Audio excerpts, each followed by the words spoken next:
L'orchestre de l'Opéra de Lyon sous la direction de Daniele Rustioni, nous vous écoutons.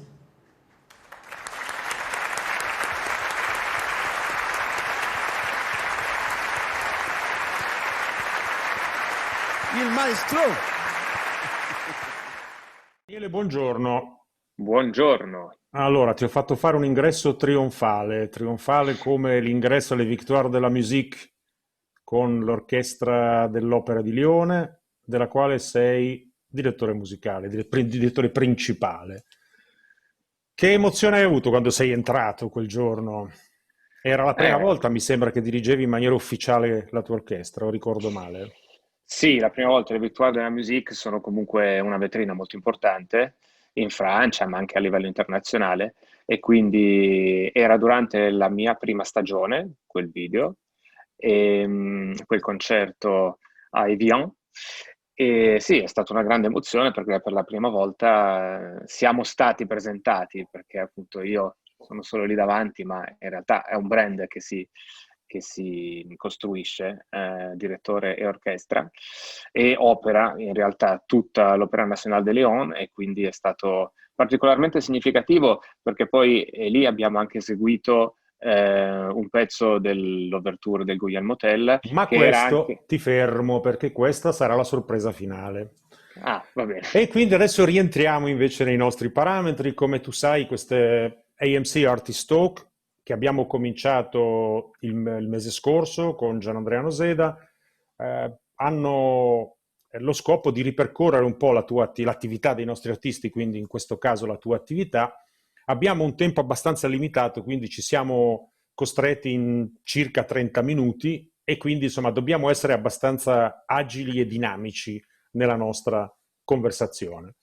E come d'abitudine, intanto ti ringrazio per il tempo che dedichi al nostro AMC Artist Talk e cominciamo sempre dalla famiglia, perché è lì che nasciamo tutti, non soltanto come esseri umani, ma come anche individui votati a qualche cosa. Ecco, raccontaci un po' brevemente della tua famiglia, da dove è nata l'ispirazione della musica e la musica è presente nella tua famiglia? La musica è presente, anche se potremmo dire a livello amatoriale, nel senso che il papà, quando aveva 15-16 anni e viveva in Argentina, a Villa Carlos Paz, che è vicino a Cordova, si è cominciato a suonare la chitarra in un gruppo pop, ecco. E quindi Beatles, e poi insomma tutta quel filone lì di quegli anni, erano gli anni 60. 60-70 mio padre ha suonato molto la chitarra, però poi lui è un businessman e ha fatto ingegneria poi a Milano e si è diciamo dedicato al business, alle aziende, a quel mondo lì. Mia mamma invece sì, ha studiato un po' e poi ha sempre cantato in coro, cori amatoriali, e infatti è nato tutto da lì. Mi ha portato quando avevo 5-6 anni a seguire le prove del coro di Santa Rita da Cascia alla Barona a Milano, no? E quindi il mio primo maestro è stato l'organista, il maestro del coro della chiesa, di quella chiesa a Milano. Infatti da lì io mi ricordo ancora l'invenzione a due voci di Bach, piuttosto che insomma i propri primi libri, l'Anon, il Rossomandi, con la moglie del maestro Ghirardi, è il suo nome, la signora Clara. Io ho cominciato a studiare solfeggio, ma avevo 5-6 anni, insomma, quindi Quindi veramente a giovane. prestissimo hai cominciato, sei proprio Sì, un enfant sì, prodige. ma perché appunto la mamma insisteva. Io non ha insistito come magari si può pensare, come alcuni genitori che insistono con gli enfant prodige, perché io enfant prodige non lo ero, insomma. Però questa esperienza che ho vissuto insieme alla mamma nel coro della chiesa, anch'io qualche volta provavo a cimentarmi, no, a entrare a cantare un po' di frasi, no? Però è importante perché il primo contatto è stato comunque con Bach, Handel, insomma, I tuoi fondamenti. toni, i fondamenti, esatto. E quindi da lì ho cominciato a vivere l'esperienza corale come una cosa divertente. Non pesava molto di più studiare il Pozzoli e la teoria solfeggio, no? Teoria Quello sì, solfeggio, il ci mitico voleva, Pozzoli. esatto, quello ci voleva una costanza mica male. Però avendo appreso i rudimenti, quando avevo 8-9 anni è venuta fuori l'idea di iscrivermi al coro di voci bianche del Conservatorio del Teatro alla Scala. E quello è stato, come si dice, un game changer, nel senso che noi sappiamo quanti bambini siano delle spugne, molto più degli adulti, e quindi anche inconsapevolmente fare un'esperienza di altissimo livello, perché obiettivamente partecipare alle messe in scena scaligere, no, con dei maestri incredibili, e vedere fin da bambini la macchina del teatro, come funziona dall'interno, continuare, io mi ricordo i momenti più belli erano nella vecchia Scala poi, aspettare di entrare in palcoscenico e vedere questa macchina incredibile che funzionava dietro. E Insomma, poi alla anche proprio a Scala, livello tecnico, no? La certo. cosa più bella magari, certo, la musica era incredibile e ci voleva tanta disciplina, c'era il maestro Casoni che era maestro del coro del Teatro Regio di Torino e faceva avanti e indietro con Milano, no? Per curare invece il coro di voci bianche. E mi ricordo che ci dava veramente... Era severo, era un maestro di rigore anche, ecco, il E maestro poi, Casoni. e poi, a parte il maestro Casoni, hai incontrato un altro grande maestro in quelle Vabbè, il circostanze. maestro Muti, è rimasto il maestro con l'articolo determinativo, nel senso che pur non avendo appunto assistenti e nessuno, non dico assolutamente di essere stato assistente, però ha sicuramente trasmesso una serie di cose ed è stato il primo grande maestro che ho visto dal Perché tu, vivo. scusa, perché tu hai cantato come solista alla Scala, è vero, da bambino? Allora, io ho fatto le prove e ho anche cantato una recita del Flauto Magico come terza voce, il terzo genietto, però le prove col maestro Muti le avevo fatte, come avevo fatto molte altre opere con il maestro Muti. C'è stata poi una selezione nella Bohème per chi doveva cantare Vola tromba il cavalin, quello era con Gianandrea Gavazzeni nel 94. La mia prima esperienza fu nel 93 dove non cantai alla fine, però anche lì c'era una selezione durissima su chi del gruppo dei bambini poteva cantare, arrivare a cantare sul palcoscenico e chi invece faceva solo le prove. No? E mi ricordo la prima cosa fu Pagliacci, se non erro era o il 92 o il 93, adesso non mi ricordo. No? Mhm. Però io non avevo mai visto il maestro Muti, no? Non sapevo, ero un bambino, non sapevo chi era, no? Ma mi ha fatto subito un'impressione di un gigante, no? Sul podio, anche le cose che diceva, l'autorità e l'autorevolezza che aveva.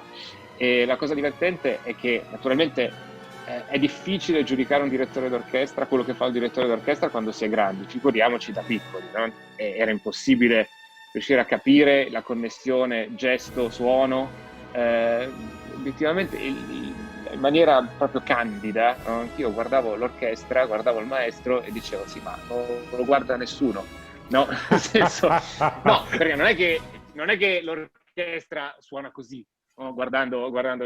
Ma e Ci lui mi arriviamo chiese a una quello ci volta, arriviamo, a quello ci arriviamo, ok, perché dopo parliamo ok. anche di tecnica direttoriale e di rapporti tra il direttore e i musicisti. Però seguiamo un po' prima il nostro percorso che mi porta a chiederti quando è che hai deciso di diventare un musicista? Ecco, questa è una bella domanda, perché c'è una bella differenza fra diventare musicista e diventare direttore d'orchestra. Diventare musicista, ci sono state due tappe fondamentali, proprio grazie all'esperienza nel coro di Voci Bianche, e ci sono stato per 6 anni, comunque 6-7 anni. Io mi ero innamorato di quel mondo, del teatro, avevo fatto questa esperienza che non mi è mai pesata, perché comunque c'erano tanti sacrifici da fare, Vabbè, tante prove, immagino. andare in giro. E poi c'era l'obbligo anche dello strumento principale, perché ricordo che era quello di voce bianche del conservatorio del Teatro alla Scala, quindi tutti i cantori erano obbligati a fare almeno uno strumento principale. E qui, perdonami, ma devo tornare un attimo indietro perché corrisponde a verità, alla fine di una prova, no, di una recita di Mefistofele alla Scala, fu proprio il maestro Muti che, per scherzare, stava scherzando, mi chiese: tu cosa vuoi fare da grande? Io gli risposi: il direttore d'orchestra. Allora lui prima mi rispose con una battuta, no? Diceva: così vuoi far fare tutto agli altri e te non fai niente, no? Così, però dopo mi diede una risposta seria e mi disse: se vuoi veramente fare il direttore d'orchestra, no, devi metterti sotto, impegnarti e soprattutto studiare, avere la conoscenza di almeno uno strumento d'arco, studiare il pianoforte, studiare la composizione, l'armonia, il contrappunto, avere una conoscenza con la strumentazione per banda. E io, nonostante avessi 10-11 anni, io gli ho creduto, gli sono andato dietro. E quindi già ero iscritto al conservatorio come nella classe di violoncello, perché era lo strumento che avevo scelto per seguire anche i miei amici, no? Il coro di Voci Bianche che avevano scelto di fare il violoncello. E io mi iscrissi a violino, organo, pianoforte, composizione tradizionale, e poi si è aggiunta anche la direzione di coro e la strumentazione per banda.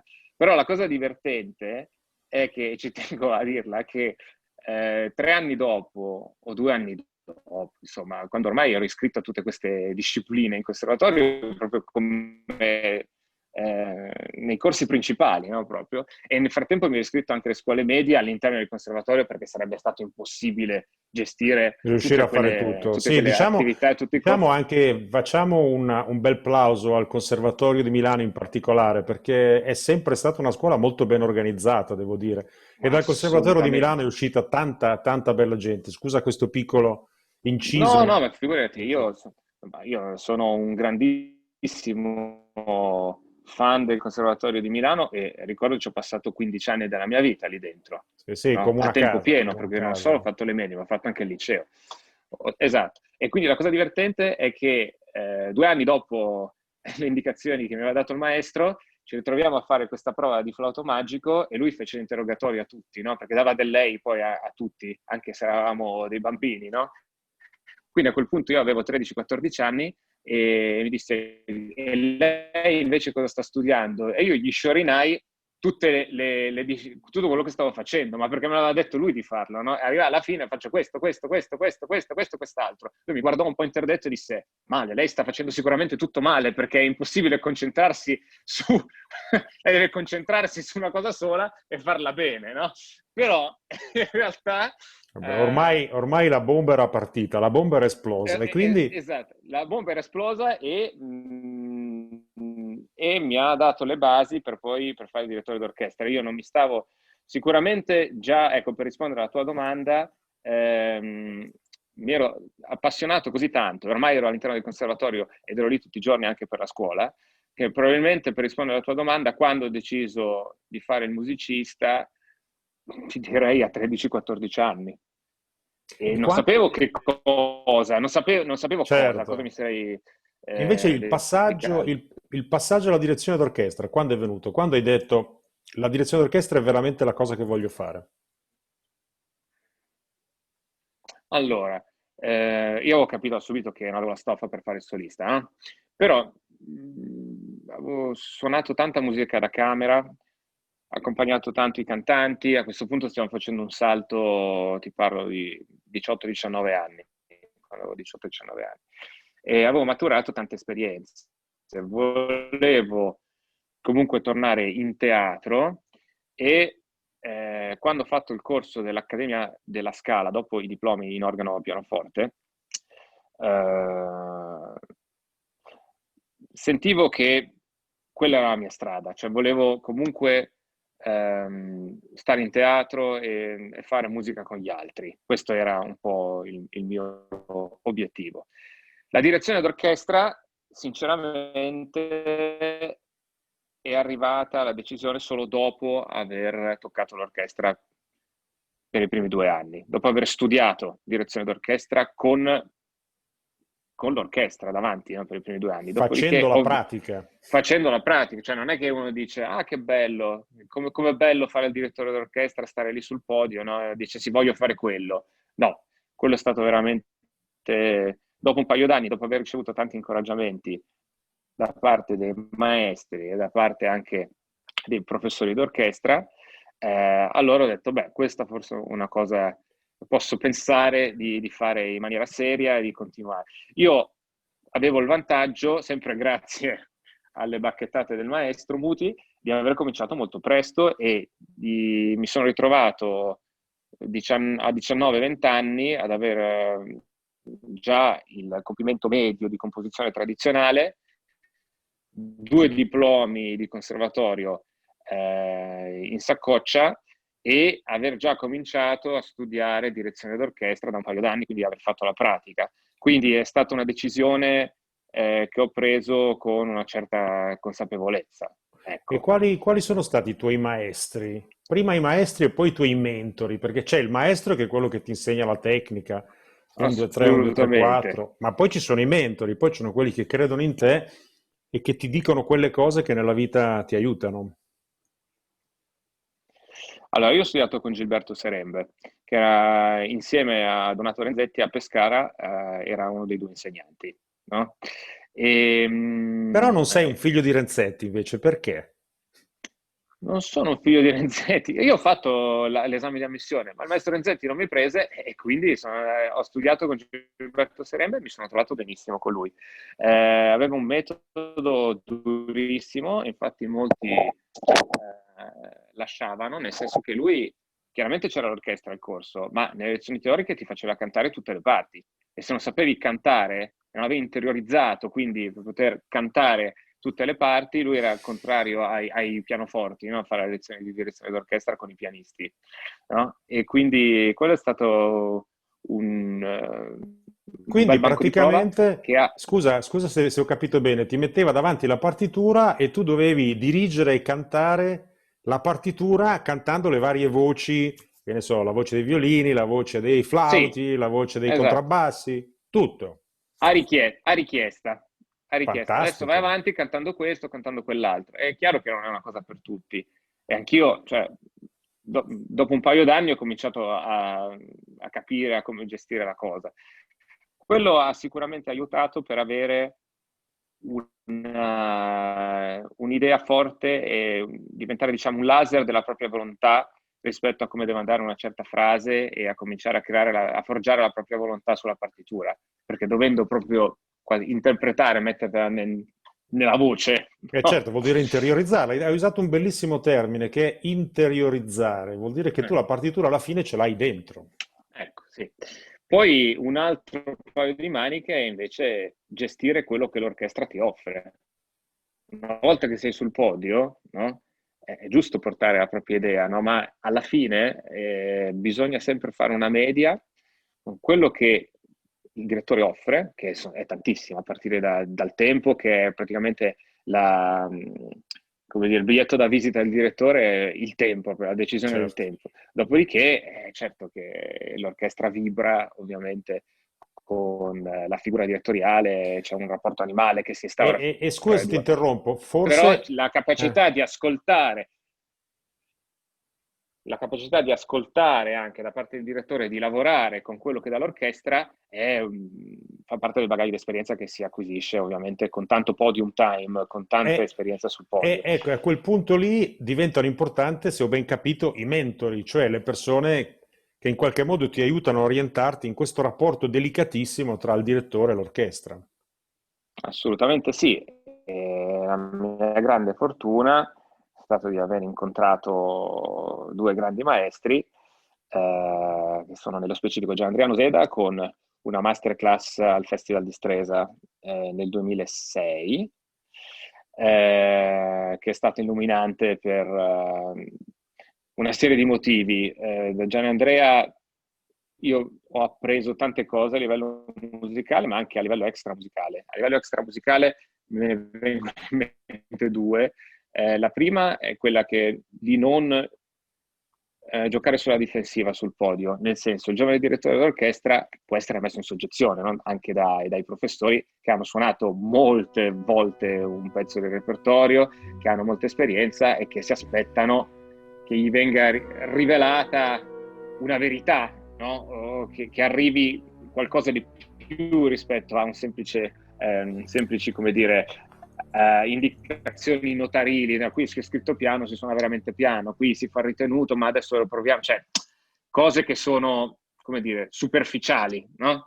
Quindi a volte il giovane direttore d'orchestra sale sul podio e non è nemmeno più se stesso, non usa nemmeno più la sua voce, cerca di dimostrare, no? E fa delle prove dimostrative e magari ha così, il timore di non avere abbastanza da dire, cose da dire, di informare, magari ferma tanto e comincia a parlare, si parla addosso, si dirige addosso anche, Grande perché è errore. preoccupato di essere chiaro e quindi pensa tanto al gesto, no? E quindi si dirige addosso, non dirige per i musicisti, non dirige per la musica, e tutto questo praticamente si traduce nel salire sul podio con una maschera difensiva, no? E Gianandrea, questa è la prima cosa che ha fatto. Cioè, Gianandrea mi ha detto: tu devi essere te stesso sul podio. Devi parlare come parli di solito, devi fermare quanto credi sia giusto, senti delle cose, magari all'inizio non hai l'esperienza, no? Senti di meno, no? Però questo avviene con l'esperienza, non ti devi preoccupare. L'orchestra rispetta lo studio che hai fatto, il talento l'orchestra lo vede senza che tu lo debba per forza dimostrare, fermando, parlando, così. E quindi è un processo naturale. L'orchestra risponde a delle vibrazioni naturali, no? E se tu hai la coscienza a posto e hai studiato, no? Questa è una cosa che passa. Non c'è bisogno Certo. che tu faccia la dimostrazione, che ti porti delle ricette magari da casa dicendo: ah, questa cosa la voglio fare, devono farla e la devo assolutamente dire. Magari l'orchestra l'ha già suonata nella prima lettura, però tu devi fermare per dire: guardate che lo so, attenzione che qui bisogna fare esattamente questa articolazione, perché l'orchestra ti guarda e dice: sì, l'abbiamo fatta, dobbiamo farla di più, non era chiaro? No? E questa è una cosa fondamentale. Dopodiché Gianandrea, un'altra cosa che mi ha trasmesso, oltre a questa naturalezza, questa ricerca così dell'armonia, diciamo, della comunicazione fra il direttore e l'orchestra, mi ha trasmesso tanto non solo la masterclass, ma anche perché io nel 2006 mi ero trasferito a Londra, lui era direttore principale alla BBC Philharmonic, e quindi io facevo avanti e indietro Londra-Manchester, e io ho rubato un sacco anche il suo metodo di studio, anche proprio come segnare le partiture e come digerire la musica, a volte anche in poco tempo, no? Perché ci sono delle scadenze a volte micidiali, no? All'interno dell'attività, e ho capito che una delle cose importantissime è che c'è il rischio di perdersi anche molto in dettagli nello studio della partitura, no? C'è bisogno anche di una visione generale, capire dove sono i punti di climax, i punti invece dove la musica si rilassa, diciamo una Certo. visione globale rispetto alla visione dei problemi specifici di una sezione, una singola battuta. Diciamo che questa fisarmonica, diciamo, questa elasticità anche di visione della partitura è molto importante E per un invece, giovane scusa, direttore invece da capire. Da Pappano che cosa hai imparato? Allora, Antonio Pappano, che mi prese nel Young Artist Program a Covent Garden, stiamo parlando adesso del 2008, è stato illuminante ovviamente anche per tutto quello che riguarda l'amore per la voce, il teatro, e mi ha fatto rispolverare, diciamo, la tecnica pianistica, perché per sopravvivere a Covent Garden come assistente di Tony Pappano, insomma, le dita devono viaggiare sul pianoforte, ecco. E lui sì, mi ha aperto un mondo. Mi ricordo, adesso ci tengo a fare sempre questo esempio, perché io stavo suonando La fanciulla del West, la mia prima esperienza con lui, e già La fanciulla del West ha le sue complicazioni tecniche, no? Perché non è comunque uno spartito facile da suonare. Ci sono E un mi ricordo sacco che di stavo note. suonando tutto giusto, stavo facendo tutto giusto. Sì, però le stavo mettendo dentro tutte, no? Andava tutto bene, no? Anche stavo seguendo e tutto. A un certo punto lui mi ferma e dice: Daniele, sì, ma no, cioè nel senso che stai suonando senza usare le orecchie. Cosa vuol dire? Cioè, in che senso, no? E lui mi fece capire che anche mettendo giù la mano, c'era una serie di accordi tenuti, no? Accordo, poi il cantante faceva poi altro accordo, non era un punto tecnicamente difficile, no? E io stavo facendo tutto giusto, ma lui continuava a fermare dicendo no, non va bene, non stai suonando con l'orecchio interiore. No? E cosa vuol dire? E lui riusciva a sentire se stavo suonando con la consapevolezza armonica, cioè io ero preoccupato di mettere dentro tutte le note giuste, ma in realtà vivere un'armonia, no? E anticipare con l'orecchio quello che accade dopo, no? Lui riusciva a capirlo, se stavo tenendo un accordo, proiettandomi già verso l'accordo successivo e al tempo stesso proiettandomi con il respiro e la tensione della voce, e di conseguenza il suo gesto, perché lui c'è un gesto pazzesco anche sulle voci, no? E questo è stato un'altra cosa che ha fatto cliccare dentro il cervellino un approccio diverso anche alla partitura e all'anticipo che ci vuole dell'immaginazione del suono, no? E alle tensioni armoniche, perché poi anche noi abbiamo forse una struttura molto melodica, no? Magari l'opera si interpreta a volte risolvendo sulla voce tante cose, no? Anche la scrittura dell'opera italiana, no? È più orizzontale che verticale, no? I tedeschi invece hanno questa cultura magari del suono, della verticalità, dell'armonia, no? E questa è una cosa che anche lui mi ha detto che Barenboim con lui aveva insistito tanto, Barenboim con Pappano aveva insistito Certo, su quindi questa visione. questo è stato, scusami, un passaggio di competenze. Barenboim, Pappano, Rustioni. È stato un bellissimo, è stato una bellissima linea. E adesso, acquisite tutte queste competenze, quando è che ti sei detto la cosa che sto facendo adesso è veramente importante, questo è un punto di svolta? Nel frattempo, appunto, diciamo, si è raggiunto un altro elemento proprio nel 2008 che è stato il Teatro Mikhailovsky a San Pietroburgo.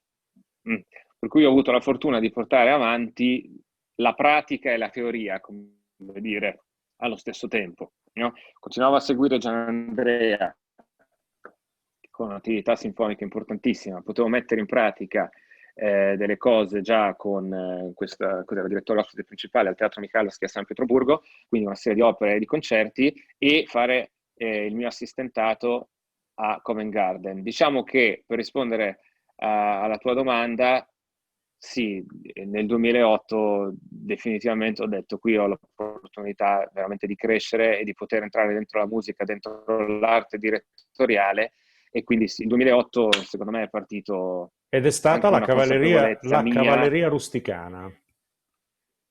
Ed è stata la Cavalleria Rusticana, che ho diretto ovviamente con tanta incoscienza, ed è una musica che ha aiutato sicuramente, perché tutta quella musica lì, il verismo, Puccini, poi anche è una musica che funziona da un certo punto di vista anche da sola, adesso senza essere frainteso, nel senso, fare tutto ad alto livello, qualsiasi cosa fare ad alto livello è estremamente difficile, la musica non ti perdona nulla, però più che per la Cavalleria Rusticana, che comunque fu un successo e mi lanciò e fu una grandissima sfida per me, affrontare per la prima volta opere come l'Elisir d'amore Norma fu una grande scuola.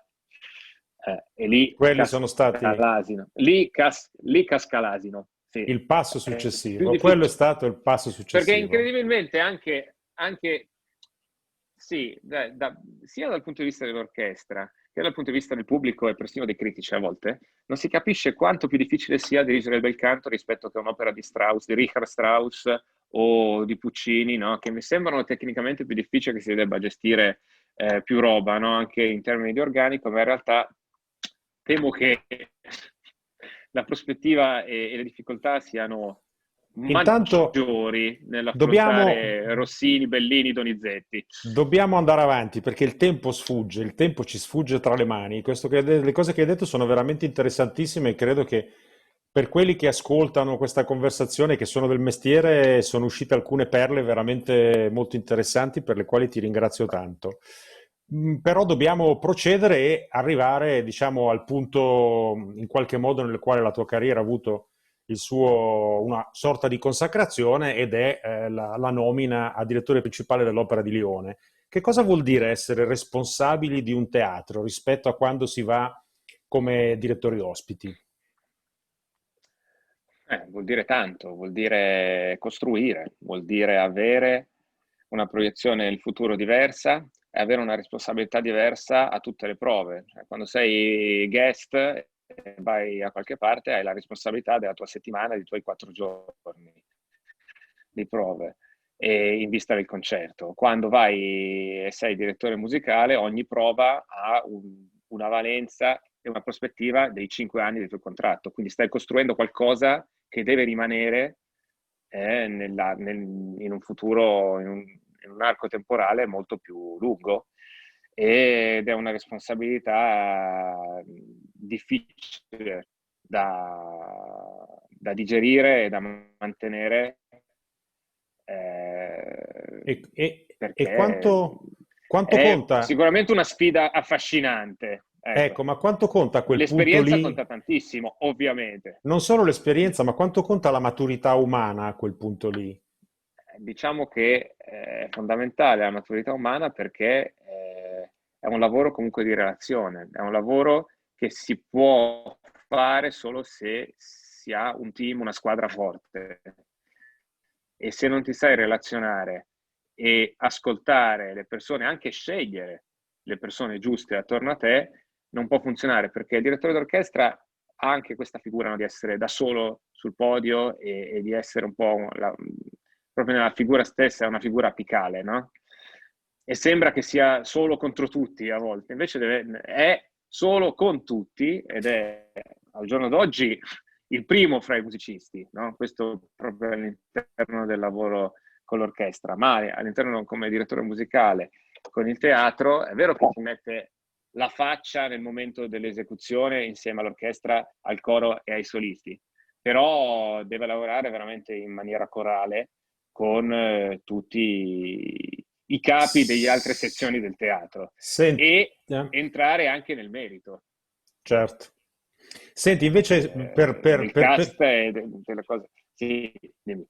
no, per venire invece a un aspetto privato molto importante, come per Gianandrea Lucia, per te Francesca è ovviamente non solo la moglie, la compagna di vita, ma anche una compagna di lavoro, nel senso che è musicista, è una bravissima violinista e quindi molto spesso le vostre carriere si incrociano. Come vivi questo doppio ruolo, di marito, ma anche di compagno di musica?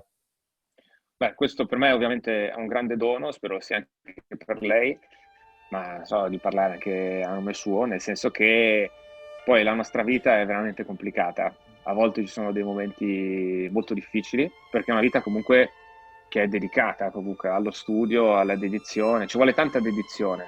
Sai, un conto si parla sempre di umiltà nei confronti della musica, no? Però è la dedizione, cioè la costanza di non mollare mai, no? Di mettere sempre più sul repertorio e anche quando stai mettendo sul repertorio nuovo comunque devi fare lo scavo nel repertorio che hai già diretto e già affrontato, come se fosse la prima volta. Quindi in questa vita di dedizione sacerdotale quasi, no, nei confronti della musica, trovare un compagno di vita, una compagna di vita che sono consapevoli di questa cosa, secondo me non ha prezzo. Bene, bellissima risposta, bravo. Invece alcune adesso, una raffica di domande con risposte brevissime. Secche. Il tuo compositore preferito? Uno solo. Brahms. E il compositore che Brahms. hai capito dopo, il compositore che dopo hai capito che era veramente bravo, è interessante, è importante. Bruckner. Bruckner, bene. E c'è stato un momento nella tua vita in cui hai detto sono stufo, non ne posso più, adesso mollo. No. Bravo, sempre avanti. Sempre. Se tu dovessi dirigere domani l'ultimo concerto, che cosa dirigeresti? Cosa sceglieresti come repertorio del tuo ultimo concerto? Qui dipende, se è domani o il prossimo mese ti dico una cosa, se è invece sperando quando avrò 70-80 anni te ne dico un'altra. Cioè Beh, probabilmente se dimmi quella che ti viene. l'ultimo concerto della carriera, sperando che sia il più avanti negli anni possibile, devo scegliere o la nonna di Bruckner o la nonna di Mahler, uno dei due. Ah, però, roba seria, bravo. Oh, ma anche il Bravo. Requiem del maestro Verdi, però, eh. Anche il Requiem di Verdi potrebbe essere un bel Requiem di Verdi, devo dire. Potrebbe essere un bel pezzo. E poi, ovviamente, tu sei giovanissimo e quindi la domanda è, come dire, sembra bizzarra, però, siccome secondo me ognuno costruisce il proprio lascito dal primo giorno, questa è una mia convinzione. Tu alla fine come vorresti essere ricordato come musicista? Qual è il carattere più importante che la gente si deve ricordare di te come musicista e come direttore d'orchestra? Mi verrebbe da risponderti in maniera molto semplice che sono stato un musicista onesto. Cioè che alla fine c'è stata una verità non artificiale, non costruita, ma che all'interno degli anni di studio e di carriera, usando una parola brutta, no, ho trovato anch'io il mio modo di esprimere le mie esperienze e le mie esperienze, sì, anche di vita, no, attraverso la musica, che non è una cosa semplice. Cioè, questa famosa naturalezza e armonia di cui ho parlato prima, no, si acquisisce con gli anni, ma si acquisisce se nel frattempo un direttore o un interprete in generale è riuscito a diventare maestro di se stesso e a coniugare le esperienze di vita nella musica. È difficile spiegarlo, non riesco a spiegarlo meglio di così, È però chiarissimo. il rischio di rimanere sulla superficie è tanto, il rischio di rimanere sulla superficie e anche di diventare un direttore di superficie, per quanto efficace, famoso e bravo, no? Con questi anche tempi che ci sono, no? Nel business, no? C'è il rischio che si confonda magari un'efficacia e un carisma, una bravura superficiale in qualcosa di grande e a volte questo non corrisponde. Grazie Daniele, grazie davvero. Questo è uno dei casi in cui mi viene in mente che mezz'ora è troppo poco per parlare di una vita da musicista. Ci sono troppe cose da dire, però ci siamo dati questo tempo e questo tempo purtroppo è finito. Io ti Questo è. ringrazio tantissimo, regaliamo ai nostri spettatori una sorpresina finale e con questo ti saluto e ti ringrazio tantissimo. Ciao. Io che ringrazio te. Ciao.